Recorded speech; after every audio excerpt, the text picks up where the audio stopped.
भारत की तस्वीर तब कैसी थी? इसे सोने की चिड़िया कहते थे। और लेख कहता है कि ये सिर्फ कहने की बात नहीं थी। जरा सोचिए, 1700 के आसपास दुनिया की कुल जीडीपी का लगभग 24% हिस्सा भारत का था। 24%? ये तो बहुत ज्यादा है। हाँ, मतलब उस समय के कई यूरोपीय देशों को मिला दें तो भी शायद इतना ना हो। और स्रोत उन चीजों का भी जिक्र करता है जिनके लिए भारत मशहूर था। जैसे ढाका की वो बारीक मलमल, कहते हैं पूरी थान अंगूठी से निकल जाती थी। हाँ, सुना है। बनारस की रेशमी साड़ियाँ, दक्षिण भारत का वो वुड स्टील, इसी से दमिश्क स्टील बनी बाद में, बहुत मजबूत। और गुजरात के मसाले जिनकी खुशबू यूरोप तक जाती थी। और यहाँ एक बहुत जरूरी बात जो स्रोत बताता है वो है व्यापार का संतुलन, मतलब ट्रेड बैलेंस। भारत अपना माल दुनिया भर में बेचता था और बदले में क्या लेता था? सोना और चांदी। तो ये कीमती धातुएं देश में आ रही थीं, जमा हो रही थीं, देश अमीर हो रहा था।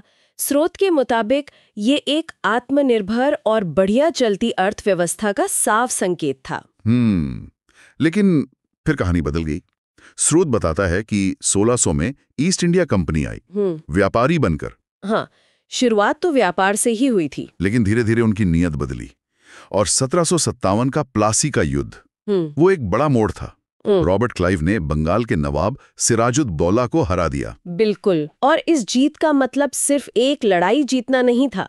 इसके बाद, जैसा कि स्रोत कहता है, कंपनी को बंगाल की दीवानी मिल गई, यानी टैक्स वसूलने का अधिकार। और बंगाल उस समय भारत का सबसे अमीर सूबा था। यहीं से स्रोत के अनुसार वो प्रक्रिया शुरू हुई जिसे वो भारत की लूट कहता है। हाँ, यहीं से वो ड्रेन ऑफ वेल्थ वाली बात आती है जिसका जिक्र बाद में दादा भाई नौरोजी ने किया। हाँ, धन की निकासी। स्रोत इसे कैसे समझाता है? ये थोड़ा पेचीदा लगता है। हाँ, है थोड़ा, लेकिन स्रोत का मुख्य तर्क ये है, कंपनी ने भारतीय माल खरीदना बंद नहीं किया।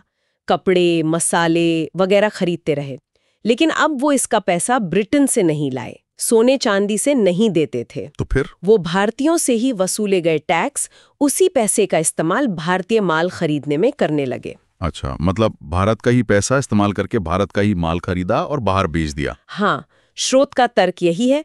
तो भारत का कीमती सामान बाहर गया, लेकिन उसके बदले में कोई दौलत, कोई सोना चांदी, कुछ भी भारत वापस नहीं आया। सारा मुनाफा कंपनी के पास गया और फिर ब्रिटेन।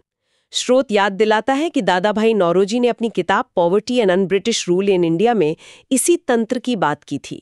स्रोत के अनुसार ये सिर्फ व्यापार नहीं था, ये एक सिस्टम था जिसमें भारत के अपने ही पैसे से उसके संसाधन बाहर ले जाए जा रहे थे। ये तो वाकई सोचने वाली बात है कि कैसे एक कंपनी ने धीरे धीरे पूरे देश की अर्थव्यवस्था पे ऐसा कंट्रोल कर लिया, जैसा स्रोत बता रहा है। और स्रोत इस पर जोर देता है कि ये कोई अचानक हुई चोरी या डकैती नहीं थी।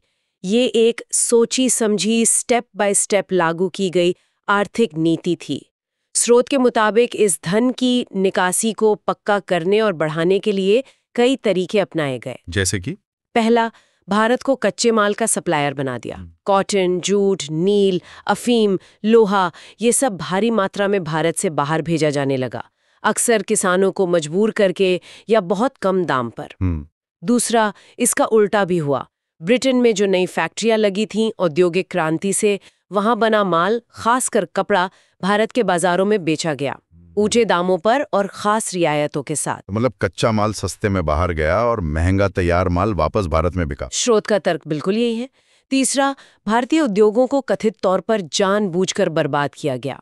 स्रोत में जिक्र है कि कैसे बुनकरों के करघे तोड़ दिए गए, उन पर भारी टैक्स लगा दिया गया ताकि वो मैनचेस्टर के मिलों के सस्ते कपड़े का मुकाबला ही न कर सके। और सिर्फ कपड़ा नहीं, जहाज बनाने का काम, स्टील, कागज जैसे कई पुराने भारतीय उद्योग धीरे धीरे खत्म हो गए। इसका मतलब सिर्फ नौकरियां जाना नहीं था, बल्कि भारत ने अपनी सदियों पुरानी स्किल और पहचान खो दी, ऐसा स्रोत का मानना है। बहुत गहरा असर हुआ होगा। बिल्कुल। चौथा तरीका था भारी टैक्स। किसान, कारीगर, व्यापारी, सब पर लगान और टैक्स का बोझ इतना बढ़ गया कि उनकी कमर टूट गई। और पांचवा, स्रोत एक और बात कहता है जो काफी चौंकाने वाली है, कि ब्रिटेन ने दुनिया भर में जो लड़ाइयां लड़ी, चीन में, अफ्रीका में, अफगानिस्तान में, अपने साम्राज्य को बढ़ाने के लिए, उनका भी एक बड़ा खर्चा भारतीय खजाने से दिया गया। मतलब भारतीय लोगों के टैक्स के पैसे से। ये तो कई लेयर्स पर काम चल रहा था, आर्थिक, औद्योगिक, सैनिक। जैसा स्रोत बता रहा है। हाँ, स्रोत का विश्लेषण यही दिखाता है कि अलग-अलग नीतियां एक ही बड़े मकसद के लिए काम कर रही थीं, भारत से ज्यादा पैसा ब्रिटेन ले जाना। और इस कथित आर्थिक शोषण की एक भारी मानवीय कीमत भी चुकानी पड़ी। स्रोत में इसका जिक्र बहुत गंभीरता से है। अकाल, ये पढ़ना भी भयानक लगता है। स्रोत बताता है कि 1717 से 1943 तक ब्रिटिश शासन के दौरान भारत में 30 से ज्यादा बड़े और भयानक अकाल पड़े। 30 से ज्यादा? हाँ, और अनुमान है कि इन अकालों में करीब 3 करोड़ लोगों की मौत हुई। 3 करोड़। हे भगवान। स्रोत 1943 के बंगाल अकाल का खास तौर पर जिक्र करता है। 20वीं सदी की सबसे बड़ी त्रासदियों में से एक। लाखों लोग भूख से मर गए। और स्रोत ये दावा करता है कि उस भयानक समय में भी भारत से अनाज बाहर भेजा जा रहा था, कथित तौर पर यूरोप में लड़ रही सेना और ब्रिटेन के लोगों के लिए। तो स्रोत इसे प्राकृतिक आपदा नहीं मान रहा? नहीं, स्रोत इसे मानव निर्मित त्रासदी की तरह देखता है, जो कथित तौर पर ब्रिटिश नीतियों का नतीजा थी, जैसे अनाज की जबरन वसूली, मुनाफाखोरी को ना रोकना और राहत कामों में ढिलाई। स्रोत में विंस्टन चर्चिल, जो उस समय ब्रिटिश प्रधानमंत्री थे, उनके एक कथित बयान का भी जिक्र है, जो इस कथित उदासीनता को दिखाता है। कहा जाता है कि उन्होंने कहा था, मुझे भारतीयों से नफरत है। वे जानवर जैसे लोग हैं और उनका धर्म भी जानवर जैसा है। अकाल उनकी खुद की गलती है, क्योंकि वे खरगोशों की तरह बच्चे पैदा करते हैं। हाँ, हमें ये साफ करना चाहिए कि ये बयान और इसका संदर्भ स्रोत से लिया गया है, और ये उस समय के नेतृत्व की सोच पर स्रोत का नजरिया दिखाता है।